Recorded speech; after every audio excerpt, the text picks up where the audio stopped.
What's that? In the film. I don't know if you should have got your pants off for the third act, but it looked pretty good.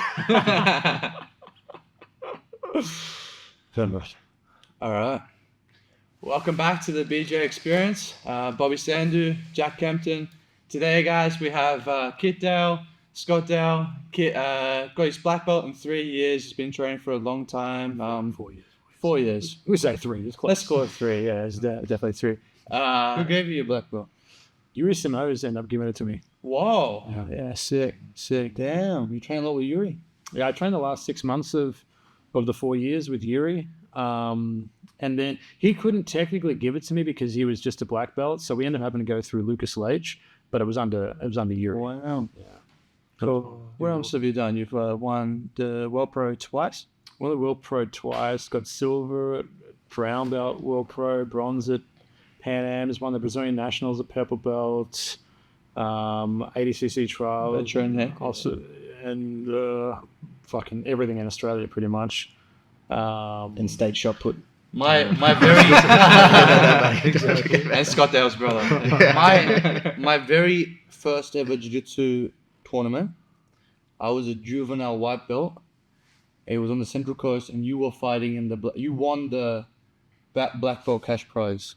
Oh shit! Wow. And someone else who was in that bracket was Nathan Reddy. Oh yeah. And then 7 years later, I ended up going to Nathan's gym with Craig. I drive him there. He's like, "Oh, you want a couple $100? You know, just drive me. I don't want to drive to Sydney." I'm like, "Sweet." We go there. Craig teaches for the day. End of the day, it gets to rolling, and Nathan goes, "Can I roll with you, Craig?" And Craig was a bit sick. He goes, "You can't roll with me. Roll with my Uber driver." So I end up rolling with Nathan, and Nathan's an animal. Yeah. But he has an old school, and he just thought maybe, you know, I was an Uber driver. I got him a few times. So I come down, he goes, "Do you want to be a jiu-jitsu coach here? I'll fucking pay you." And then 7 years later, I'm coaching jiu-jitsu to the same guy who's a black belt at 7 years earlier at my first tournament. No shit. Yeah. Now I'm sitting down here with you. It's fun. You know who else was in that tournament? Rob Whittaker was in that tournament. Yes. Yeah. Yeah, and another local. I think I ankle locked him. No way. Yeah. I think I took him down. I took him down first, and then something happened, and I had pulling guard, and I ankle locked him. Yes, I did. Wow. Yeah. Excellent. I asked you this in the room the other day about like people used to think straight foot locks, very shitty move. Now it's like one of the most high percentage moves. It's like this new leg lock meta. You said you believed in the Achilles lock and leg locks in general all throughout. You thought it was a good idea. Yeah. I used to use a lot of straight ankle locks, and when the heel hooks sort of come in, it was a little. I took a couple of years off, and then heel hooks became really popular. But I also took a couple of years off because I snapped my ACL and I torn MCL in this leg, so I didn't really want to play around with it too much because I to get good at that, the leg locks and heel hooks, you have to play with it a lot, and it comes with its own toll. And it wasn't worth risking getting that experience in and probably ruining my knees more just to be good at it. So I try to work more on preventing that kind of stuff. So I never really got right into the heel hooks and that, but definitely straight ankles and knee bars I used to like, especially straight ankles. I used to do this one variation me and Mikhail called the knee buster, or the shin buster. Yeah. Where I do it like a higher one, not on the Achilles, but more on the calf, because it kind of feels like you're okay, and then suddenly it feels like your calf's about to explode. Wow, there you go. Mikhail's amazing shin buster. Mikhail's hectic. I reckon I'd be right. I think so. We need to test this out. Put that little monkey. Bring him here. No. I was scared. Cool. And we also have Scott Dale on the podcast. Blue belt. You also have two films with Megan Fox, Subservience and Till Death. Yeah, fantastic. And on Netflix and Amazon Prime. You can go watch it in Australia. That's crazy. So you must have casted your brother in those movies, right? No, we only want good-looking people in those movies for now. We'll figure out a way to find you and put you in something soon. You did audition for one on the last one, and there was some good feedback from producers. We shot it in Europe, and oddly enough, they don't like hiring a lot of actors from America to shoot in Europe because then they have to fly them back and forth, and it becomes so expensive. So they tend to kind of push us to look for talent coming out of UK. It must have been that. I knew it How did the both of you fall in love with films, with filming? I think we grew up in Sylvan, which is like in the middle of buttfuck nowhere. Can I swear on this, by the way? Yeah, bro. Okay, Go you're for gonna it. break Yeah, real no podcast. We'll start again. This guy's a walking swear word. And we just had a video cam early, and so it was just one of those things where we had nothing else to do. We had this camera, and it was like, let's go replicate fight scenes from different movies.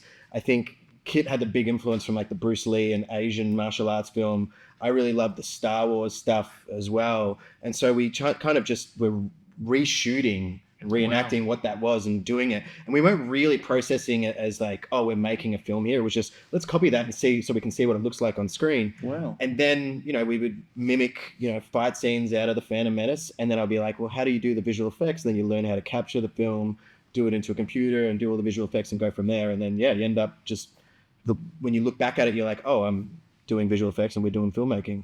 Yeah, I think like I used to touch Scott a lot when he was a kid. We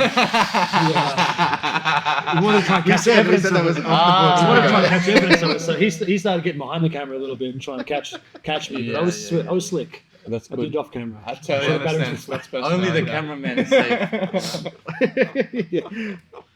I've seen. Have you guys seen that the video of the approaching avalanche and the man just filming it? Yeah. Until the final moments where the camera closer. itself gets covered by the snow. Yeah. And it's like he's kind of like, it's like a bit rocky around him, and you think it's going to slow down before it hits him, but it's just, it feels like a powerful blizzard. I think the greatest, just effect-wise, like real video that I've seen is when they're in India on the elephants in the tall grass and the tiger leaps. Oh, it jumps out. You see this? Oh, no. I've got to show you this after. Yeah. The tiger leaps, and then afterward, so he gets one of the poor little Indians with his fucking fucks up his arm. And she's, bro, tiger jumps to the height of the head of the elephant, and he's, bro, it looks like it's crazy. It's insane to think that's real footage. From 2 tigers in my story, bro. Alright, Bobby, you ready? Can I just wait till I get the fucking look at me? We rolling? Can I just quickly? I need to look at me. Bro, Tito went all the way to the car, bro. I don't give a fuck. You guys have no respect for Tito, bro. Listen to me. 30 feet, when 30 Yeah, feet bro, to the just car. chill out, bro. So, listen to me. We're gonna play a task-based game. Are you ready? So I believe in that shit, bro. It's called active listening. So we're gonna ask our guests questions, and the main constraint is limit your talking. Limit your talking, brother. No ADD. Fucking this is my free speech, bro. You want to fucking stop my free speech, straight up. Especially when I'm talking about my culture and shit. But fuck you. You're the one who doesn't appreciate my shit. You're the problem, not me. I thought it was going to be me and you, like they were going to be at each other's throat, but I feel like we're kind of like the peacemakers. Relax. Oh no, fuck it. It's gonna be a long day. I hope that's not the first thing. That's Yeah, there's your sponsorship right there. We'll play ship round two. No, From now on, I'll be at 12. 6. Murphy's Law, bro. It's the worst it could be. yeah, let's go. Alright, I'm gonna add another constraint. You gotta fucking sit down. Bro, you better fart. Jacket. Yeah. It's a German football club. German? Shout out Germany. Okay, you asked too many questions now. You been to gym? Huh? You been to gym? Never been to Europe. I'm about to go. Literally, I was going back and forth. I was gonna go back to Sydney. So I'm going to Sydney today. And the purpose behind going back was I'm losing my license. And I was like, you know what? My movement's gonna be real constrained because as far as a man can walk, that's not far. You know? Sydney? Well, I'm just saying. Then I would The be fucking very 10 hour limited. drive, bro. What do you No. I'm saying, well, I could get I could Fucking stay. 4-year walk. I could find a place in Sydney to stay. You know. Yeah. So I was gonna spend a week in each city and just check it. And I was like, fuck, which one's better? And then I got a random phone call from a mate. He runs a Good Dose gym in Brisbane. He goes, bro, you can stay at my house, run my gym for me, do that for a few weeks, and then I'll help you set up a seminar tour in the UK, and we'll go to Europe, and you can drop and do Edinburgh Festival. So I'm like, fuck. The fuck did that have to do with that jacket, bro? The fucking German jacket had nothing to do with that story. But So the answer was no, he hasn't been to Germany. Well, I'm telling you, I'm going there.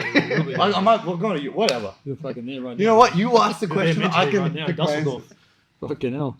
Over in Stuttgart. All right.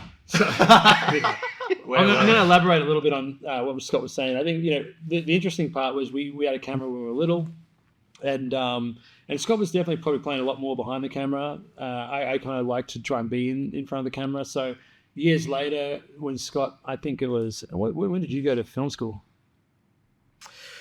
When I was 19, 18, yeah, we were kind of doing I was doing as many trades as I could and realized I just don't like doing trade work and went to film school. Yeah, so you were, let's say you're 18, I would have been 22 at that stage, and that's when I started jiu-jitsu at 22. You went to filmmaking at 22, and we kind of went in different areas, and Scott did that and become really successful in the filmmaking and directing and stuff. And I went in jiu-jitsu, and then I kind of deviated a little bit. After I got my black belt, I got a little bit burnt out from the jiu-jitsu. Yeah, 4 years is a long time, you know.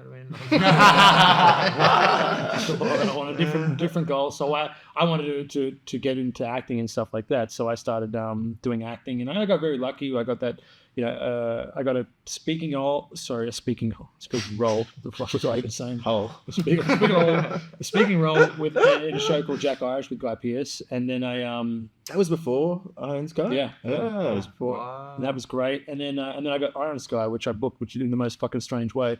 And that was 17 days on, and I think I was in 2 months in Antwerp where in that? Hungary. Belgium, yes. And it was great. Like I had so much fun doing that movie. It was like one of the funnest times ever, and I really wanted to do that more. So I was trying to pursue that end of things, and it just the climate kind of shifted for me. I had to get to America. I had to fix my knee. I had to get to America.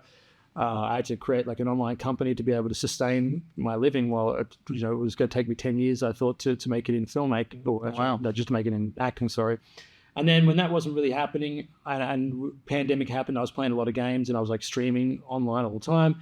And afterwards, I was getting no auditions, and I felt like I don't really want to be streaming as a career or gaming. I want to be like, acting in movies, but I was getting no auditions. So I thought, fuck, if I'm going to do this, I'm going to have to try and do this myself. So I started writing, and I spent 3 years doing nothing but writing, and 14-hour days just sitting there. And wrote almost all my relationships, but I got good at writing, which is good. And that's how I ended up working with my business partner, Becca Buckaloo. She came to me with an idea, said, let's write a movie together. I said, hell no. And I was serious. I didn't want to do it. And then I thought about it. I come back. And it wasn't even a movie. She said at first, let's do a series together, like a comedy series about jiu-jitsu, like an online internet one. And I wasn't really interested in doing something like that. But I thought it's just not a bad idea, because she just wanted to work and create her own stuff. She's a great actress as well, but like the industry was just quiet. So we got together, we started writing a script. We wrote a pilot for an episode, then we turned it into a script, and within 10 days we had like a feature film, and we were really happy with it, and we refined that. And it was kind of interesting. At the same time, a little bit before that, Scott, you got into jiu-jitsu. So we kind of went to different careers, where he's gone into filmmaking, I've gone into jiu-jitsu, and then suddenly we've done the full turn, where now he's into jiu-jitsu and I'm into filmmaking. Wow. Which is really cool. I felt like my career was stable enough in filmmaking to like try a different hobby. Exactly. Yeah, so I started trying that. So he started getting tattoos and shit like me, and I started getting glasses. It's the reason I shaved my head is to look like you now. Yeah, in jiu-jitsu. Yeah. Otherwise, your jiu-jitsu gets really bad real quick. Look at Bobby. Yeah. I used to have hair down to my waist. Oh. Was it down to your waist, or was it up to your waist? No, it was down. I used to go drop into gyms, and the head coach would be yelling at all the chicks, ladies, tie your hair up, and it'd be my hair. He let you have yours out? Well, this is beautiful. I was, look, it was thin. It was a bit thin. What happened? Did you get bits and had to cut it or something? No, I just, it was like religious reasons. That you had to cut it? All that you're not supposed to cut it. I'm not supposed to cut my hair. Really? Yeah. What religion? I'm a Sikh. Me, Scott, be rat shit. Fucking just hair coming down the sides. Well, I was just like, real bad look. Yeah, I mean, you can't. People will like stab you for like saying shit about it, but like, I was just like, how are we the only ones that have got this shit figured out? Why is everybody else never going to get haircuts? You know what I mean? Everyone goes to the barber, but us, But yeah. That was a really fucking boring. Thanks for that. We'll cut that part out. Put the audience to sleep with that one. Fucking Bobby, these old hair. Sorry. Back to Megan Fox. What we talking about? Oh yeah. So if you guys don't know, Scott Dale, he had the first movie ever where Megan Fox is having sex scene. Okay.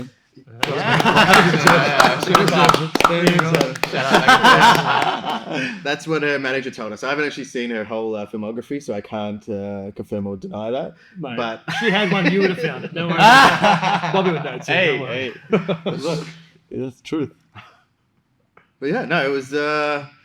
I don't know if I ever want to shoot a sex scene again. It actually is so complicated and boring to shoot. So I'm pretty free. having someone else come in to direct it. Yeah, tell us some. Part of my frustrations is that It's not real. Do they actually? They don't fuck, right? no, there is a lot of safety protocols involved to make sure that's fucking. That's what's wrong. And Frustrating. That's what cinema's. one of them is that you need to have a closed set for their privacy and everything. So you only have like 5 or so people on the set. So when you need to move the camera, when you need to move the lighting, you need to like get all the talent out and then bring in all the crew, and it just like a 3-hour shoot goes to 9 hours, and then when you've got producers, screaming at Makes you while you're sense, not shooting it. Yeah, I could comfortably fucking for 6 people, but 9 is that's too much. That's different. So I perform in front of a crowd. So Yeah. I would be like, you would have to get a bunch of people coming in. Yeah. So I do better. It's That's too what intimate. I was thinking. When the pressure's on. Yeah. Can we get a few more people in there? Just fill out that area there. Well, with the way Jitsu's going, who's to say the next CGI Craig and the Gabby won't just fucking. Maybe they just get into the middle of that. Because it probably will happen. Yeah, be careful what you wish for. Yeah. But you were telling us how the sex scene was boring, though? That was pretty much it. Like, no, directing them, I think I'd much prefer preferred to action. shoot like action with explosions, car smashing, and people getting thrown around with wireworks and stuff like that. That's much more exciting. It's funny because I don't know. I haven't really done a lot of that kind of stuff, but for some reason I steer away from the action. Like I don't like directing action near as much as what I like directing like dramatic dialogue or something like that. Like more intimate scenes, not sexual, but like more dramatic scenes. Yeah, I like both. Like I like the mixture of it. Some days you're like, I just want to have like 2 cameras, focus on getting as many takes to get that emotion, and then some days you're like, I just want to blow something up like a little kid. I think like a lot of my experience was in like stunts and stuff like that, and I did a fair bit of stunts as well and coordinating, and I find that so tedious to do like compared to just like the dramatic scenes in movies. Yeah. And I think like I would be very happy if I avoided it for the rest of my career. In terms of performing in stunts or directing it? Oh, definitely both, but like more directing. Because it feels like for a dramatic scene, let's say we can get like a minute worth of dialogue done in a day. I feel like for a proper like action, it's like you get like 4 seconds done in a day or something like that. There's just so much more, and it moves so much slower. I just feel like a lot of it just becomes, obviously it depends on what you're doing, it becomes tedious, but I also don't, and we might be different here, I don't love action scenes that much. Like I found myself unbelievably bored with action scenes. Like, and I don't mean any disrespect I know a lot of the guys that made this film, but like the John Wick films and stuff like that, I cannot watch them anymore. I just find like once I've seen something happen once or twice, I'm overstimulated with action, and I prefer like the Quentin Tarantino sort of like suspense building dialogue than what I do action. But you might be a little different with that. No, I agree with you to a certain point. I think sometimes with issues with action sequences is that the action will start and you're like, I'm just waiting for 20 minutes of this action sequence before I get the answer of does this person get A or B? Do you know what I mean? Yeah. Whereas there is some great action where it like reveals character, reveals plot, and you can drive it in certain ways. I actually think John Wick are kind of part of the action that works for a lot of the time, but when you have too much action throughout the film, it can become tiresome, and you kind of like, I should be excited to this movie, but for this action sequence in the finale, but you're like, I've just gone through 2 hours of action where you're like, I just want to see something dramatic or emotional. Yeah. I think I'm referring more to the last one, which I tried to get through twice, and I heard it was really great, and look, the action pieces were really good. It's just for me, it's like playing that game Diablo, where you're just like doing the same thing over and over and over again. Where I get really bored of those kind of like action of the same sort of monsters coming up. I like to. It just might be my ADD that kills that. But I don't know if this is what John Wick does, but a lot of action films will have a second unit director and a second unit team that just focus on the action of those films. Wow. So something like Transformers, all that action stuff, you get a lot of Michael Bay overlooking that stuff and all the footage and everything, but you usually have a director that's in charge of that stuff. And what I find is like the aesthetic, it becomes different to the dramatic scenes. Like it doesn't tie in together. which has always been a big part of the films I've done. I want to shoot all the action. I want to shoot all the drama to make sure it feels cohesive to some degree. Yeah, it makes sense too. You're going to release white belt movies soon, one of the first jiu-jitsu films in a sense. How was it filming a jiu-jitsu scenes, jiu-jitsu fight scenes? Well, it's probably pretty unique. It's not the first jiu-jitsu film, but I think it's the first jiu-jitsu film by someone that's actually in jiu-jitsu, like really in jiu-jitsu. So, Really? no, we're really excited about it. You know, I've never taken myself and jiu-jitsu very seriously, and I think this film does a good job of like replicating the same feeling where, you know, we kind of just don't take ourselves too seriously. We make light of a lot of things in jiu-jitsu that a lot of people in jiu-jitsu can resonate with, but also people that don't do jiu-jitsu can resonate with. So we're really excited. We feel like we have a good combination of comedy, humor, and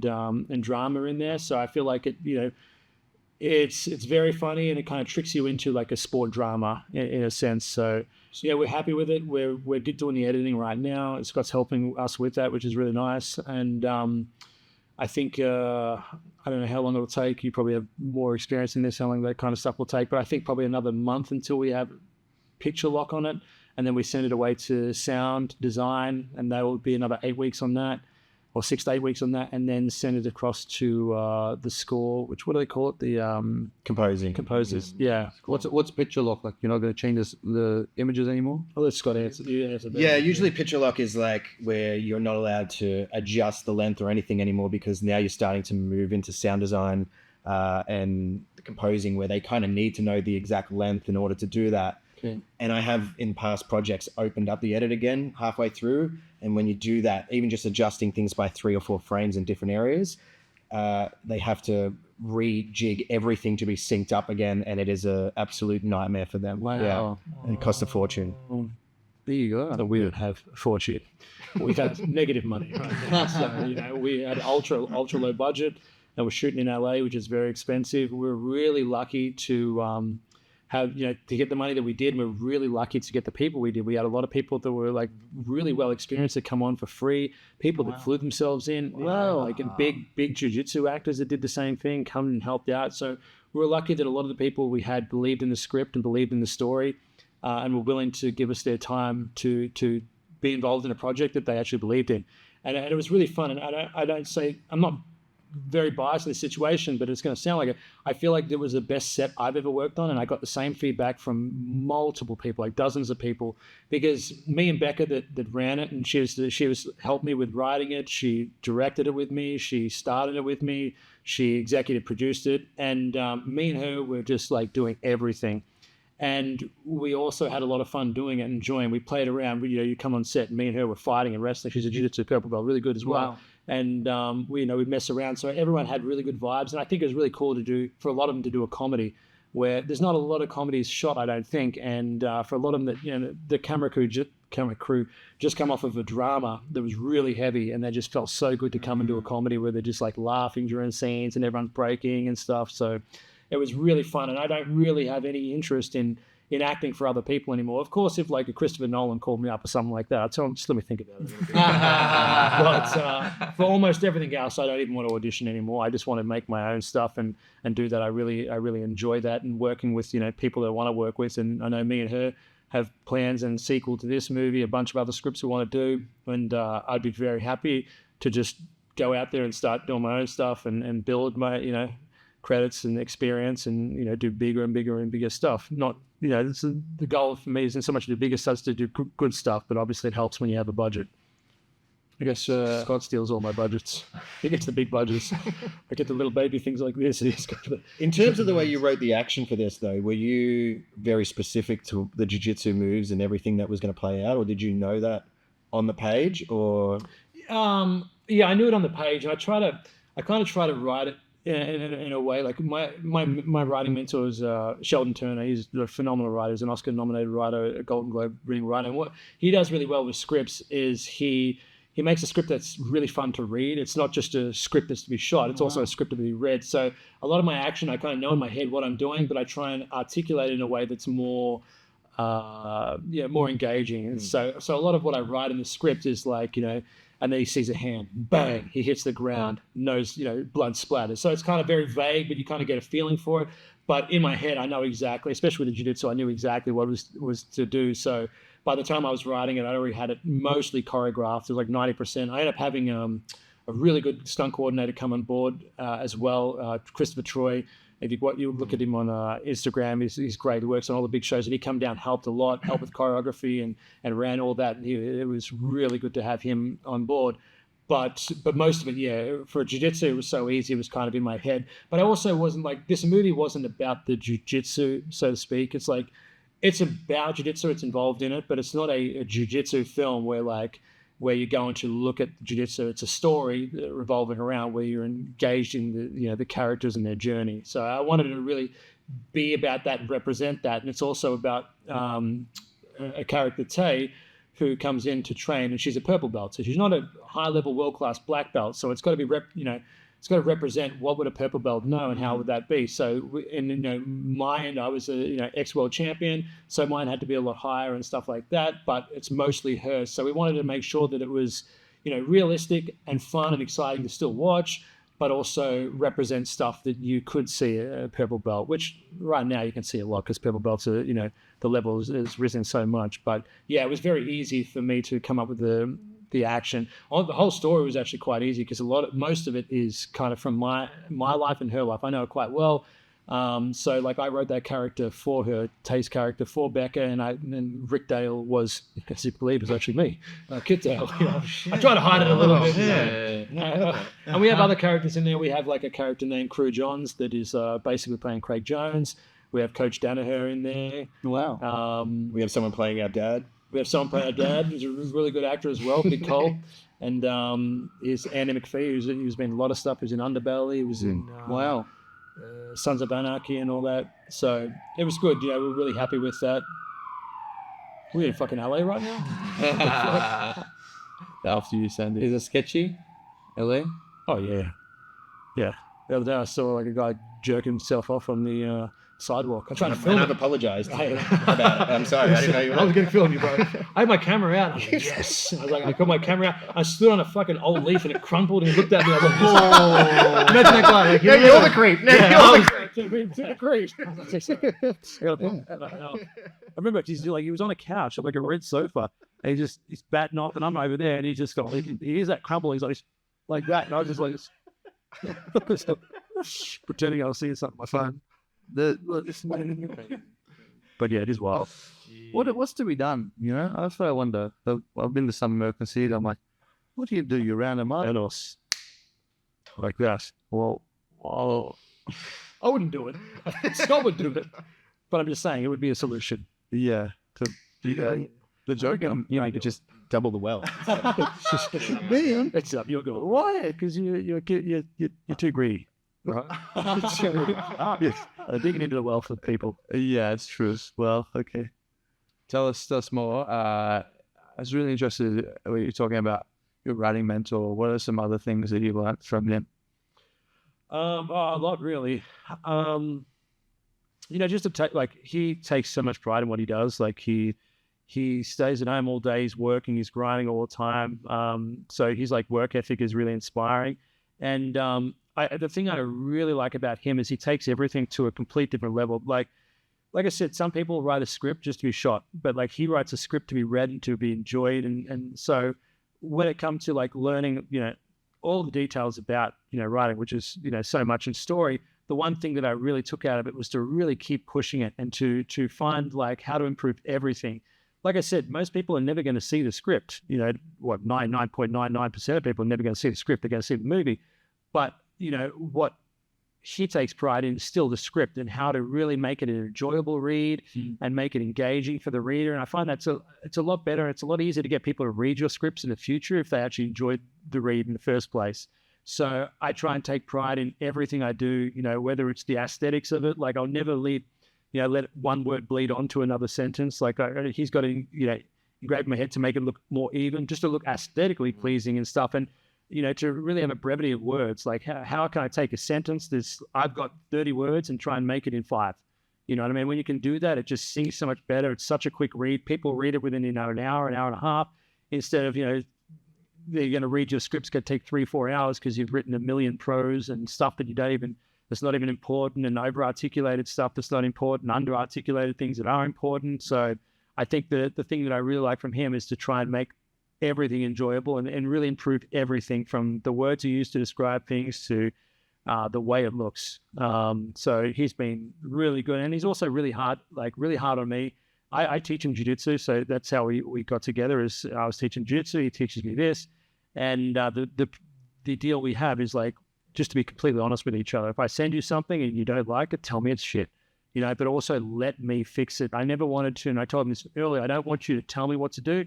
I want you to tell me what's wrong and let me have the chance to try and figure out how to fix that and then tell me what's wrong again. So I feel like, in jiu-jitsu, you have training partners that are really good to expose the holes in your game, right? And that's where I get a chance to see what didn't work, what did work, and fix it myself. And I just wanted the same thing with writing. It's like, let me send it to you. You give me your professional feedback on what's not working, what is working, and let me fix it up, try and throw shit at a wall and see what sticks. So he really respects that. And he also respects the way my brain works, which is, my process is a little bit different. Even me and Scott have a different process. Like Scott will write like an outline or a treatment for anything he's writing. You can probably explain to them what that is.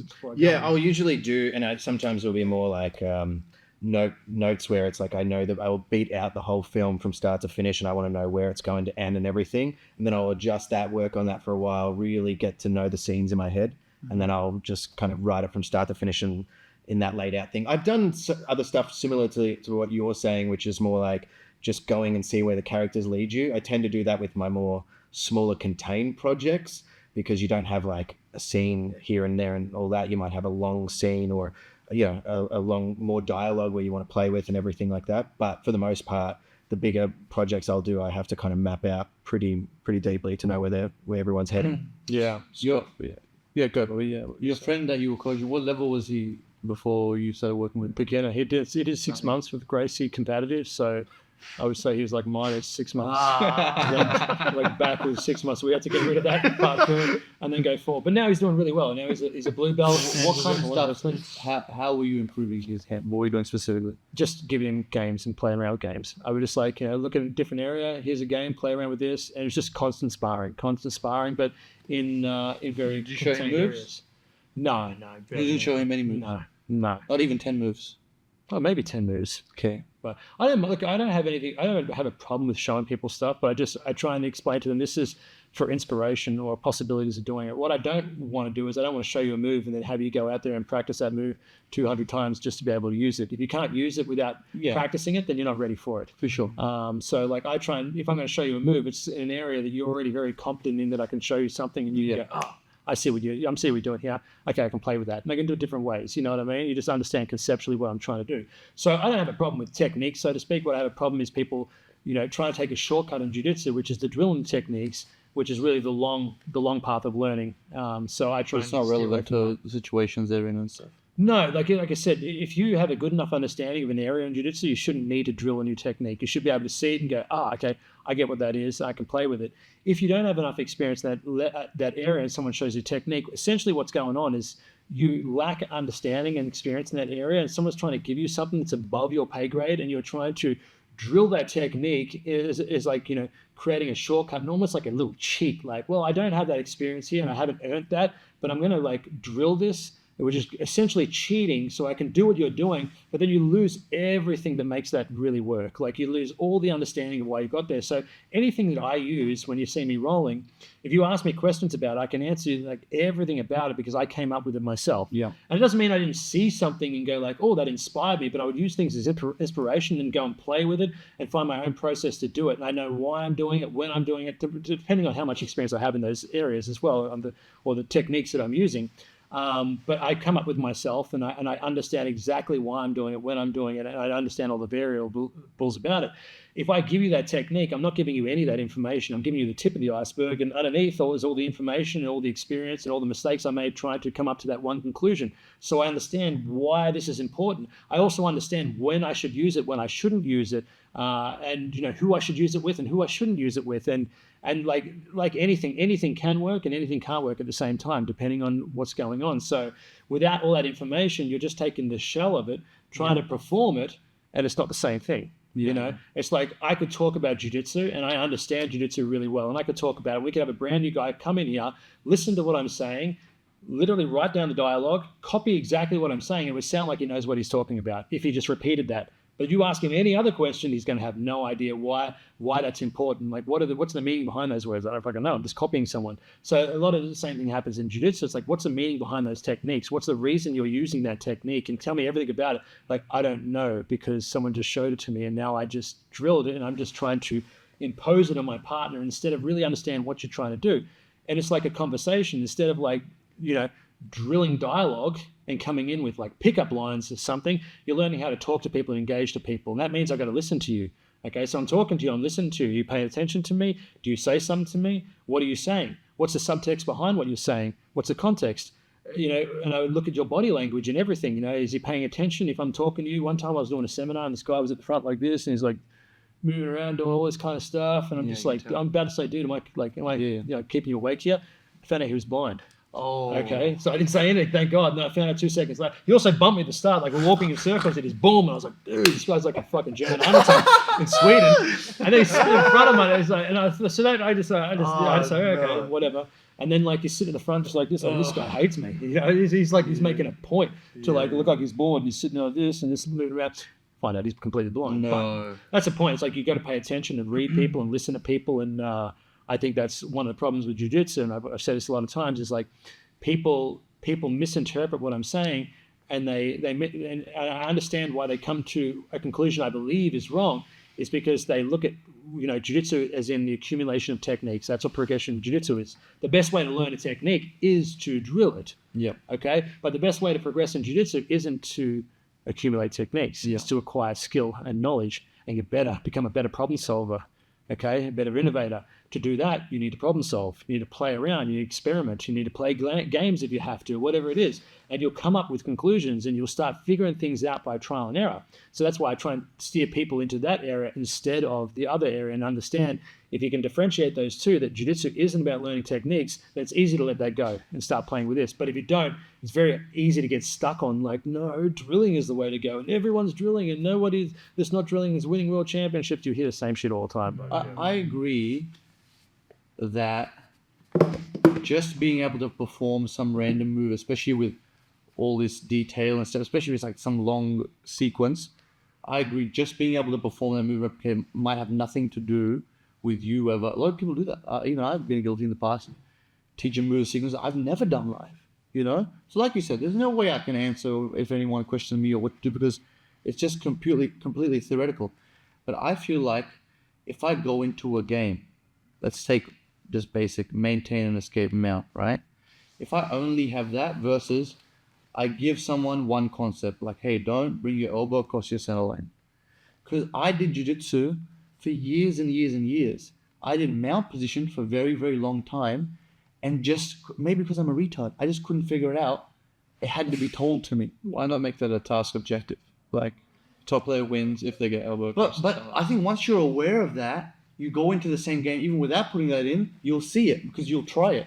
When you keep your elbow away from the center line, you won't get your back taken. As soon as you do it, you'll immediately give up back exposure.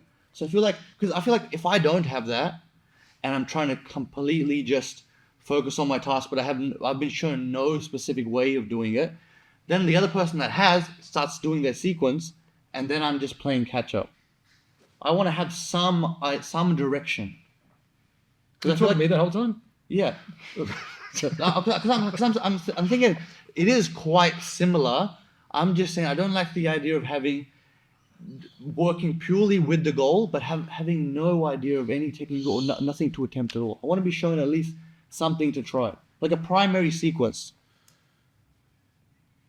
You lost me at the start, man. I don't know what you're talking. No, I'm joking. I understand what you're saying. I get. Look, I think the hardest thing as a coach, to do is to understand that the best thing you can do is say the least. And it's really hard because you have so much information and knowledge and you want to help people. So you really want to share. Yeah. And what happens is you tend to overshare information. The best thing you can do as a coach is look at the problem someone is having and try and find a game or an exercise or a drill. And I don't mean a drill as in drilling technique. I mean a drill that like an exercise that gets them to come to the conclusion of the lesson you so badly want to teach them. Yeah. If you can do that, it means so much more to them than what it does telling them what to do. It's like I could tell you as a kid, don't touch the fire because it's hot. It means very little compared to you touching that fucking fire and burning yourself. You remember that forever. So a lot of jiu-jitsu is like you're trying to figure out ways for them to store information in their long-term memory as well. And if they don't, if they don't have an experience that they can kind of connect that lesson to, it's very easily they're just going to forget it. And most of the time, most of the stuff you teach as a coach is going to be forgotten. Yeah. And we hope it's not, but it is. They're going to hear you saying that thing, and you're going to teach them, and you'll tell the same people over and over so many different things, and it's like they forget it. The best thing you can do, and which is harder, is like see where someone needs work, or you find whatever it is you so badly want to teach them, and find games for them to figure that out themselves, and that'll be far more powerful than what it will be you teaching them, which is hard because you also feel like, well, I'm a teacher, I'm supposed to be giving information to these people. But the funny thing is, it's like most of the time, if you're giving it to them, they'll forget. And this is something that I kind of come to the conclusion of. I really think that you cannot teach someone jiu-jitsu. Wow. I really think you can't. I think you can't teach someone filmmaking. I think what you need to do is you can help someone, you can push someone in a direction, but what they really need to do is they need to experience things, and they need to try things, they need to make mistakes, and they need to go from there. I mean, I would say that everything you learned, Scott, was probably more from your experience of doing films and making mistakes and trying things and playing around than what it was in your film school. You know what I mean? Yeah. There'll be certain things that you learned in there that probably later on, and this is what happens too. Sometimes you learn something and someone teaches something and you just forget about it. But then later on, you're doing something and you experience something. Maybe you're filming something and something fucks up and you're like, oh, that's what they meant when they said this. But without that experience, that thing would never even been there anyway. And with that experience, it wouldn't even need that thing. So what I'm trying to say is like, you can't teach someone jiu-jitsu. You can only push them in a direction that they discover it themselves. Yeah. And when you kind of learn that, then you're going to look at teaching so differently, because you're going to start steering away from telling people what to do, trying to solve their problems for them, and you'll be trying to encourage games that help them solve their own problems. Because if someone, especially as a student, there's nothing worse in any art. There's nothing worse than feeling like you can't figure things out yourself. Yeah. Whether it's you're a father, whether you're trying to make it a career, and like if you feel like I can't actually do this myself, it's a really debilitating feeling, and it's going to make you feel really shitty. Compared to like if you have the belief in yourself that I can figure anything out, I'll find a way. You feel really good. And when I get students that come in and I play games instead of telling them anything, I see those light bulb moments going off of them figuring different things out. And you see them start believing themselves, realizing that, hey, I've got all the power here to figure everything out. And then what happens is they start trying to do it themselves. And it empowers themselves. And they start going out there and putting a lot more thought and effort of their own thought and effort. And they become much better rather than me telling them what to do with everything, which is just going to prolong everything and make it hard and make them rely on me for information, which means they're never going to be able to solve their own problems. They're going to be like it's like helicopter parenting a kid. You know what I mean? You're going to have to protect that kid for the rest of their life because you rob them of the ability to figure things out themselves. But you think that system can still take people to a high level? Micromanaging, being a helicopter parent, just telling people what to do. No, Right? no, yes. Essentially, that can, but that's an additive to what is already really working, and it can also take away from what is really working. Sure. So, like for example, you could do like a case study on this really simply. You could have two students. One student just drills the whole time and put him into a competition. Another student does just what you call ecological training, which is just games and playing around and sparring. I think I spelled on you, my bad. Appreciate it. Who do you think is going to do better? We know who's going to do better. The person that's rolling. The guy that's drilling is going to come out there with his pre-rehearsed routines, end up looking like he's doing a karate kata on somebody, and get beaten really quickly. With the other guy who's got the experience in playing around is going to do way better. And you have nobody that's just doing drilling. So the people that are doing drilling are also doing the ecological training. Yes. Okay, and they're doing a lot of it. They're also training with really good people. They're also doing strength and conditioning. They're also usually doing steroids. looking at you, and Worst advertisement. and it's like it's got they're doing 5 or 6 things that are really helping them improvement, but they're blaming the one thing that's not really doing that well for them and saying this is the reason why I'm really good, but they're neglecting the 5 things that are actually pushing them up and the one thing that's slowing them down, and they're saying this is the one thing that's making me good. I also understand that it comes to a point where like people want to teach, and it's so much easier to teach techniques than what it is to create games for people and to help people really learn. It's so much easier. I could come out here, and if I wanted to be lazy and you wanted me to do a class, I'm going to teach a technique, go practice, sit there like this. Oh yeah, just put that left foot here. Yeah, great. I know I'm not going to teach them much, but maybe they're going to be happy anyway that I've shown them something. You know what I mean? So I don't have a problem. If I have students that come up to me and they're like, I want to learn a technique, I'll teach you a technique. It's way easier for me. But if they said to me, kid, I want to learn the best way there is, then I'm not going to be teaching them techniques at all. So I guess my point is with all these guys that, are still drilling and stuff like that, if they remove the drilling from their training, that would be better. In my mind, I believe that 100%. I could be wrong. I could be wrong. I could be wrong about everything I say, but I really trust that thought that I'm right in that situation. Or at least that's my honest opinion from my experience. I think purely drilling for reps is dying out.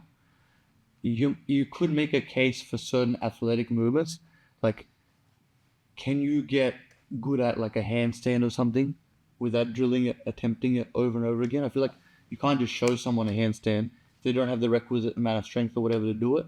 So for some, like I do think there's value in drilling double legs maybe. Or a Uchimata or something. I'm still stuck on your handstand analogy. So what would be the difference between, let's say, ecologically learning a handstand and drilling a handstand? So drilling is just attempting. Do the same thing. Right. Okay, so that's a bad example. But what about like a Uchimata or a double leg? I'm not great. I didn't even know what this is. Let's say double leg. Let's just go double leg. No, I don't think you need to drill it. No. I think a double very leg, quickly. a double leg is really simple in its application. It really is. And I think what happens is people get kind of stuck into like needing to drill this because they want to be really quick at doing it, right? The problem is a lot of time they're shooting from such a distance they have to be quick. Okay, and I tell people like you don't want to be quick. What you want to do is you want to be deceiving. If I can like maximize my deception of it, then what will happen is I don't need to be quick. I can move really slow because I've caught you off guard. You know what I mean? If I'm like, look at that bag, for example. Bang, I punch you, you're dead. Okay? You know exactly what I mean? But if I tell you now, if I'm going to punch you right now, you got to block it, okay? Right. Ready? It's a terrible block, but it worked. I thought that was a good. It was really good. You know what I mean? So like a lot of things with jiu-jitsu is people are very obvious with what they're doing. So they throw that punch and like, I need to be quicker. So they're here drilling it. That. Instead of going like, how can I deceive them? Yeah. Where it'd be much more valuable to like, get your attention over here. You convinced me. Okay. So with double legs, I hear the same. I get phone calls, I get text messages, and I can know the problem before they even finish asking the question most of the time. And it'll be the same thing. Like, I want to get more. Yeah. A lot of it's like, I need to get quicker. So I would be drilling this technique to get quicker. So no. You need to be able to become less telegraphic.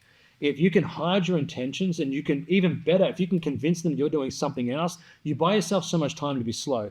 I'm not the fastest guy out there. Like, look, let's say take my guard passing. Yeah. I'm not the fastest guy out there, okay? But I have some of the best guard passing out there, and I tend to pass almost every guard there, except for Levi's. Levi, yours guarded next, bro. I'm watching you. He's got a phenomenal guard. Amazing. But I'm going to get you, all right? But anyway, but I don't do it fast. But what I'm doing, I'm very good at being very deceptive, and I'm very good at getting to those areas in a way that you don't feel threatening. And the best way to do a lot of that usually is by going slow. You know what I mean? It's far less threatening. If I was like coming like this, I go bang, punch it like that. You'd let me do that because you just go, what is he doing? It's odd. It's odd. But compared if I start going this and that, you're going to be like, you're setting off alarms. So a lot of what I try and do is I try and move slow. So if I want to grab your hand and I know you don't want me to grab your hand, what I'm more likely to do is this. And a lot of time you'll let me do that because it doesn't feel threatening, Or I hold things very soft. I'll be on someone, I'll just be leaning on them really soft, and they feel like, oh, this is fine, I'm not holding your weight. Then after 2 or 3 minutes, they're like, shit, I actually have been holding this weight. And they're like, and he sucked me into doing it the whole time. I didn't even realize I was holding this weight. This is what you're telling me now. I've learned that now. I'm going to go try that, attempt it. It's not a technique. You've passed on a concept. I agree. This is what instruction should look like. Yeah, it's just an idea. And an idea can change a million Yeah. things. You can take one idea and apply it to many things. Same with Yes. filmmaking. You hear an idea, someone shows you something, Scott will tell me something, and it's up to me where I go with that idea. He'll say, here's an idea, blah, blah, blah, blah. Yeah. And I'll be like, oh, I could use this in my thing and do this. And it's the same thing. When I tell you something, you're like, oh, I could use this in my game and play around with this, rather than me showing you just a technique that you're going to be like, okay, this is one little finite little area. But if I can tell you why that technique works and how you can apply it in different areas and conceptually, then you can use that and grow on it. For sure. But I'd much rather give you ideas and let us see how you can grow those ideas by playing around with them than the other way. All right, lads. We've unfortunately got to wrap this up. Any questions from the crowd? Got any questions? Yeah, you. George. I get that you always like compare the jiu-jitsu when you learn jiu-jitsu with when you're learning acting. Which one do you think helps more to? All of them, to be honest with you. I think learning anything. When I think about jiu-jitsu, I just think about learning, and everything we do is we've learned how to do that. Whether it's dressing up, whether it's walking, whether it's talking, whether it's filmmaking, whether it's writing, whether it's jiu-jitsu, whether it's hustling on the streets for selling dope over here. We've all so exposed. Everything is learning. So the analogies apply between all of them. And I like to, especially when I'm teaching people, I always try and find analogies that they can associate with. Like, let's say, if I know this guy, let's say I know you're a writer, well, then I'm going to keep using writing as an analogy to help with jiu-jitsu. When I'm teaching Sheldon, my writing mentor, I'm always using writing as an analogy. If I was going to teach, Scott, I'd probably go to something. What does he really know? Okay, filmmaking. I can use filmmaking as an analogy that when I say things, it'll really keep. But the whole thing is just learning. I'm trying to find ways to articulate learning and trying to find ways to do it in a way that you can really associate with that information and understand that best. Because as a coach, I'm useless if I can't translate what's in my head in a way that you can, absorb that. If I'm telling you stuff and none of it makes sense, then that's my fault, not your fault. And I need to find a way to make sense, to get you to make sense of things. So I like to use analogies of different things that you understand. It could be the most simple thing. It could be just walking and talking. People how do you learn jiu-jitsu without doing techniques? How do you figure that out? You won't be able to figure it out. It's like, well, how do we do everything? How do we learn how to how to eat? How do we learn how to swallow? How do we learn how to walk? How do we learn how to talk? There's things that we do that are far more complicated than what jiu-jitsu is. Even language is far more complicated than jiu-jitsu. How do we learn how to talk? How do we learn how to make all those different sounds? How do we learn how to write? Writing, I think the English language is unbelievably complicated. And I realized that when I started trying to write, and I realized how small my vocabulary was. And I think me and Scott probably had the same obstacles in that with the mum mum had about 15 words that she'd use on repeat, and dad the same. Mum come from an Italian family that immigrated here, that her parents didn't really speak English, so she didn't have great English at the time, but a lot of broken English. No Italian, unfortunately, too. And then we have dad that comes from an also equally broken family. He left school at 13 years old, so we're trying to go to school and study and get help from them that barely did anything at school as well. I didn't speak that well, so we learned, our language is really limited. So going and writing, I had to learn so many different. Every time I'm reading something, I'm there's 5 or 6 words. I don't know what the hell that means. But how often I would read something and read a word, not even know what it means, but literally make my own meaning for it. Wow. And then I would go and say that kind of thing, and I would talk to people about stuff, and I'd go, it's just like abbreviating things, and they'd be like, what the fuck is that? I don't even know what that means, to be honest with you. There's a lot of words, and I still do that. I still catch myself with the girl that I made this movie with, Becca Buckley. She's really great with language. Every time I'm talking to her, 3 or 4 times, I swear to God, 3 or 4 times an hour, she'll correct a word that I say and say, you're looking for this word. Because I'll be using words that doesn't actually make sense. But should you have done rote memorization and just looked up each word, try to remember in a dictionary? That's what most people do, isn't it? Right. Sounds like drilling. That's words. Hell no, bro. No. People do that. No, you don't. No, You don't do that? You don't need to. No. I think for me, I do that all. I've done that crazy for countless words. Look how Thousands of words. So what I'll do, I learn English from scratch, brother. I'm going to give you a word right now. All right. Surreptitious. Okay. What does it mean? I don't know. All right, you failed. There's what I do is when I'm writing, I'll write a sentence, and I'll be like, what's a really good describing word for this that's very specific. That's one thing that Sheldon's really good at. is he uses words that are really uncommon, so I don't know what they are. But when I find out what they are, they're very specific, like very specific to what he's trying to say. So the larger vocabulary you have, the more accurate you can be with whatever you're trying to teach. Yes, yes. And the smaller it is, the more it's going to be very broad Yes, information. yes. So for me, I learn a lot of words by just writing, because I'd force myself. Like I would look at a thing and I'd go, okay, walking.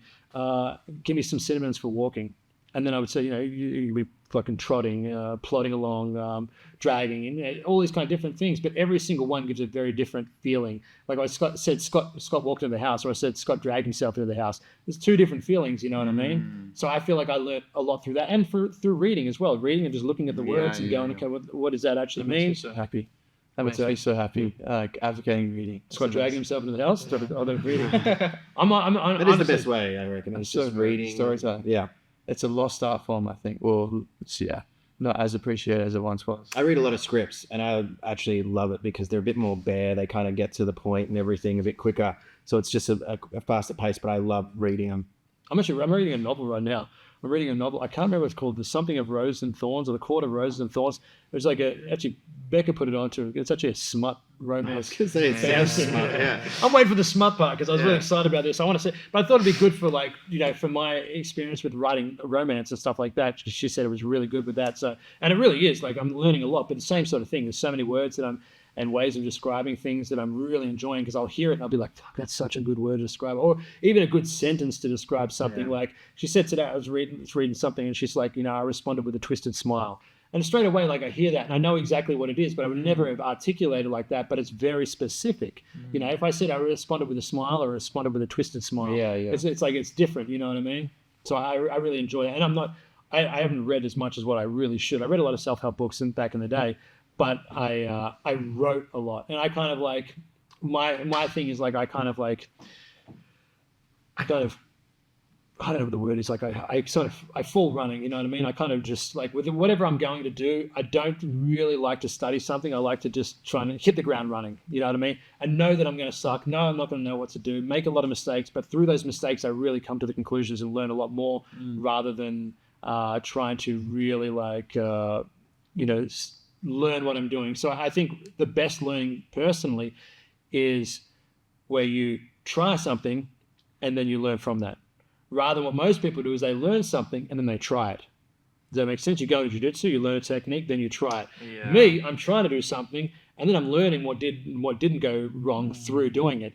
But because it's something I'm trial and erroring, I'm figuring out so much more information than what I would if someone told me exactly what to do. But troubleshooting. Yeah. But obviously certain things you can't do that. Like if you're going to a heart surgeon, you're probably not going to do that. They want to learn from your mistakes. You know what I mean? You kind of like certain things you can't, but jiu-jitsu you can. Do you think self-help books they work? Yeah, I think so. I think for sure they work. I think not all of it's going to resonate with you and work for you, and everyone's got very different opinions. Like even everything I say right now, I tell people like take with a grain of salt. This is my honest opinion, but I cannot guarantee that I'm right. But I'll tell you that with my experience, this is what I believe. Yeah. And I think a lot of books, and a hell of a lot of books, are by people that aren't even that bright, aren't even that experienced, but they wrote a book. Yeah. I know a lot of people that write books, and I would never listen to a word they said. Put it that way. I'm not going to name any names. But if I did, I really do want to name names. Name one name. I wish I can't. I really want to. Sure. But no, a lot of people read these books and they take them as the Bible. You know what I mean? Yeah. And but like when you know who they wrote them, and like people might say the same thing about me. I might have written something, and like, especially my cousins and stuff. I do. Like he would say the same thing. You listen to what he fucking said. You know what I mean? But I think definitely there's a lot of really good authors and a lot of good content out there that can help. But I still think the best help is just trying shit. Really, like just learn your whole life, whatever it is, go out there, play with it, experience things, mess around, obviously to a certain extent, make mistakes. And I think that's the key to learning in anything is like, if you're learning from your mistakes, then making mistakes is the best way you can learn. But what we kind of try and do is we try and limit the amount of mistakes we're making, especially when we come into something, I don't want to look bad. I want to tell me, Scott, tell me exactly how to film this thing because I don't want to look bad. But it's far better you just going in there, making all these mistakes and coming up and realizing why they're mistakes and finding your own solution. And maybe you find even a better solution or at least a different solution that's more based on your style and experience rather than waiting for someone to tell you. If you just know that like whatever you're learning, it's going to be trial and error, and the faster you learn is the faster you can make mistakes and fix those mistakes and identify them. Then you're going to approach things far differently. You're going to go into training far more loose. You're like, well, I want to get really good at jiu-jitsu. I need to get submitted a lot. I need to get swept a lot. I need to give people chances to attack me a lot. It doesn't matter what happens in training. It's about learning. So I'm going to maximize my learning. The other day I was training with Bilal, and he put me like 5 or 6 leg attacks. And lately we've been like quite tight with, I've been able to avoid a lot of his leg attacks and stuff. And he even said to me, he's like, you kind of give me these leg attacks. I'm like, I'm not giving you these leg attacks. What I'm doing is I'm trying to give you opportunities to do it so I can find counters for what you're doing, which means I'm probably going to struggle a lot more in the meantime. But after a while of doing this, I'm actually going to start figuring out solutions, and it makes me so much more free because then I'm not worried. I'm not stiff about, I can't give him a knee because he's going to get my ankle. I'm like, well, I can give him a knee because I have some stuff I can work with and play with here. So that makes me far more relaxed, and I'm gathering more and more information. So if we all had the same kind of thoughts when it comes to training, we would grow a lot further because we wouldn't be like taking away our own, learning by minimizing our mistakes. If that makes sense. Wow. That was great. That was great. Thanks, boys. You guys come? That's fine. Yeah, I'm wet. Yeah, I guess. I fell asleep halfway through that. So It's been great. But we saying thank you. Any closing thoughts, Scott? Any closing thoughts, my friend? no, keep an eye out for Kit's new movie coming out in a couple of months. I've had the privilege to see it and tear it apart and give him honest feedback.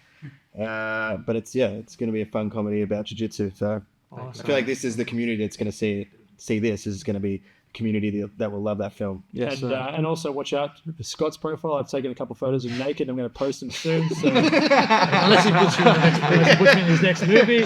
So look out for those as well. Check your inbox. Like and subscribe.